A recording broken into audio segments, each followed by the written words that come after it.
Let's break this down carefully, because if you misunderstand this, you will fail before you even begin. When you walk up to a woman and say, "You're beautiful," what you're really doing is handing her a script, one she's heard 1,000 times before, one that requires nothing from her, one that places her on a pedestal while reducing you to just another admirer in a long line of interchangeable faces. And here's the brutal truth: she will forget you the moment you walk away, not because she's cruel, not because she's shallow, but because human attention is a scarce resource, and the brain only latches onto what is novel, what is challenging, what demands engagement. Compliments like "you're beautiful" are the psychological equivalent of white noise, pleasant, perhaps, but utterly unremarkable. Now consider this from a deeper perspective. Beauty is a passive trait. It's something she has, not something she does. When you fixate on it, you're not actually speaking to her.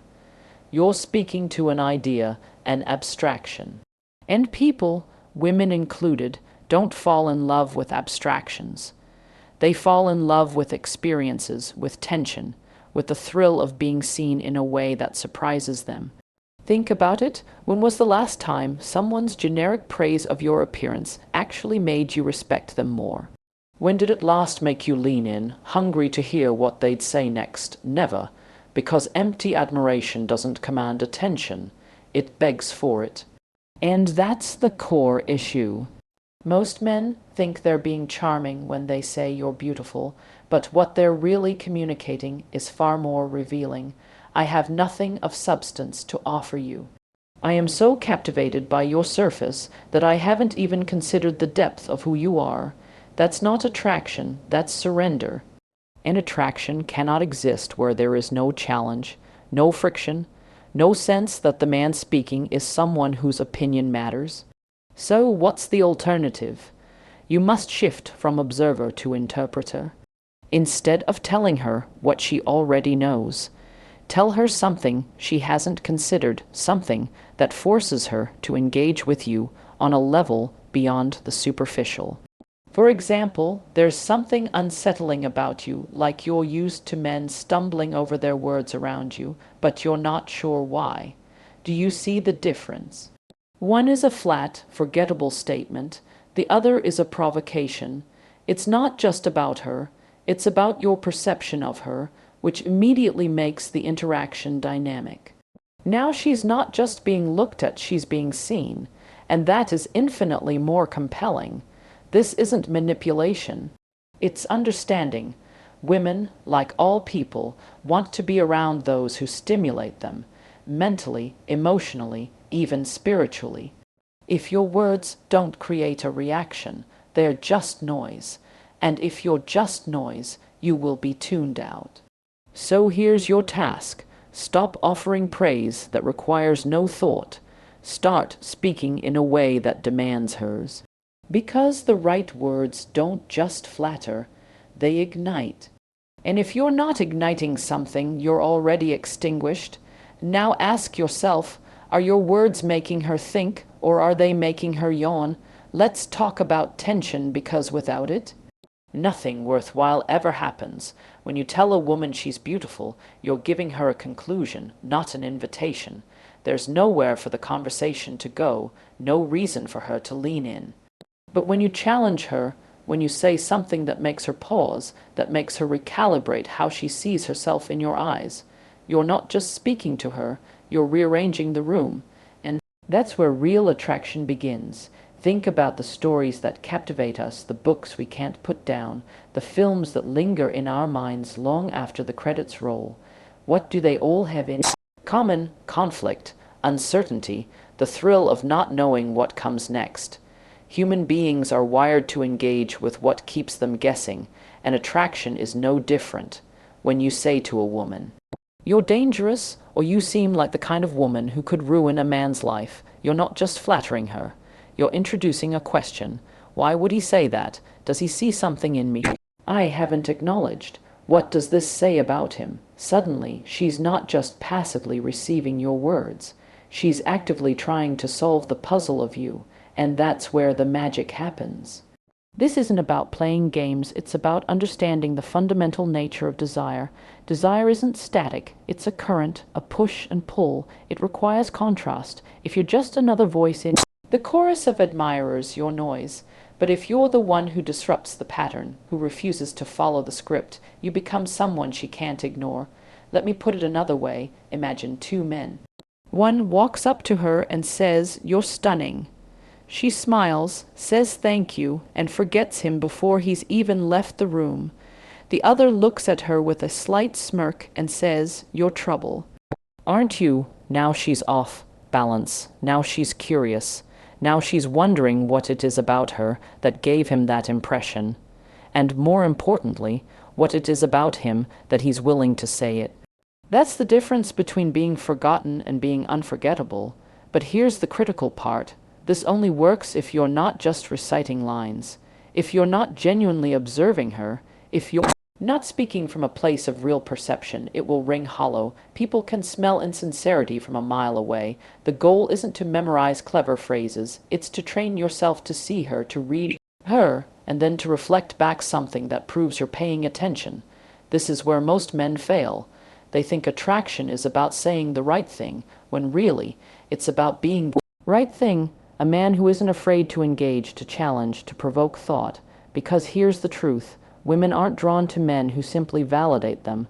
They're drawn to men who expand them, who make them feel like there's more to discover about themselves, about the world, about the space between the two of you. So the next time you're tempted to default to your beautiful, ask yourself, am I trying to flatter her, or am I trying to awaken her? Because the former will get you a polite smile, the latter will get you remembered. The question isn't whether she's beautiful. The question is, are you interesting enough to make her care what you think? Let's address the fundamental error that's undermining your interactions before they even begin, this desperate need for validation that leaks from your pores every time you interact with an attractive woman. When you approach her as a beggar hoping for scraps of attention rather than as a king bestowing interest, you've already lost. This isn't about arrogance or pretense. It's about understanding the basic psychological truth that people, especially women of high value, are drawn to those who operate from a position of genuine self-possession. Consider this. Every interaction you have contains an implicit hierarchy, not of social status or wealth, but of psychological sovereignty. When you say you're beautiful, with that subtle quiver of neediness in your voice, what you're really communicating is, please validate me.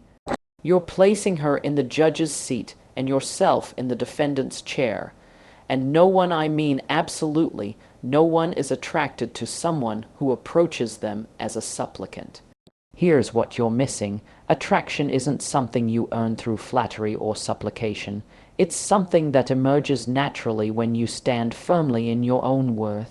When you approach a woman from the unshakable understanding that your attention is valuable, that by speaking to her, you're giving her an opportunity to engage with someone genuinely interested, the entire dynamic shifts. Suddenly, she's not doing you a favor by talking to you. You're engaging in a mutual exploration to see if there's something worthwhile between you. Let me break this down further. There's a profound difference between saying you're beautiful, which places all value on her, and saying something like you have an energy that's intriguing, which acknowledges an equal exchange of energy. The first makes you forgettable, the second makes you a man who understands the subtle dance of human connection.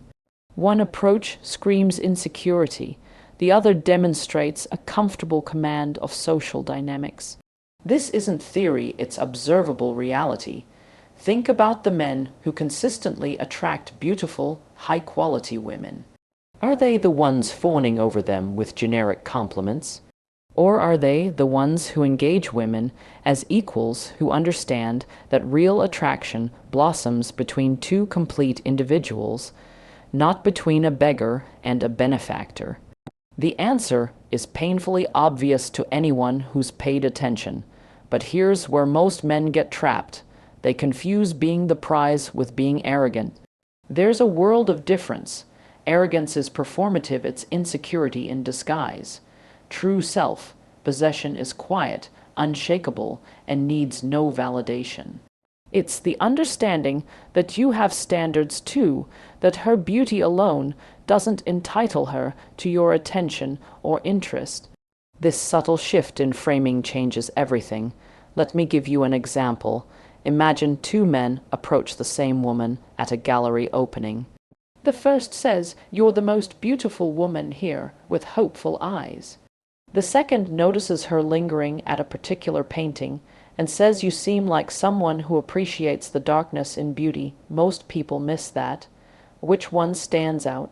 Which one demonstrates that he's a man of depth and discernment?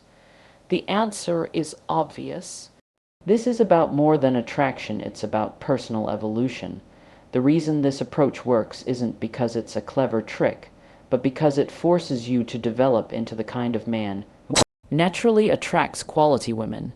You can't fake this minds, and it requires doing the real work of becoming someone whose attention is genuinely valuable. That means cultivating your intellect, your passions, your purpose, all the things that make you more than just another face in the crowd. The painful truth is this: if you don't see yourself as the prize, no one else will either. Women can smell neediness like sharks smell blood in the water. But when you approach from a place of quiet confidence, when you understand that your attention is a gift to be earned, not a plea for validation, everything changes. Doors open, opportunities arise, connections form naturally. So I'll leave you with this.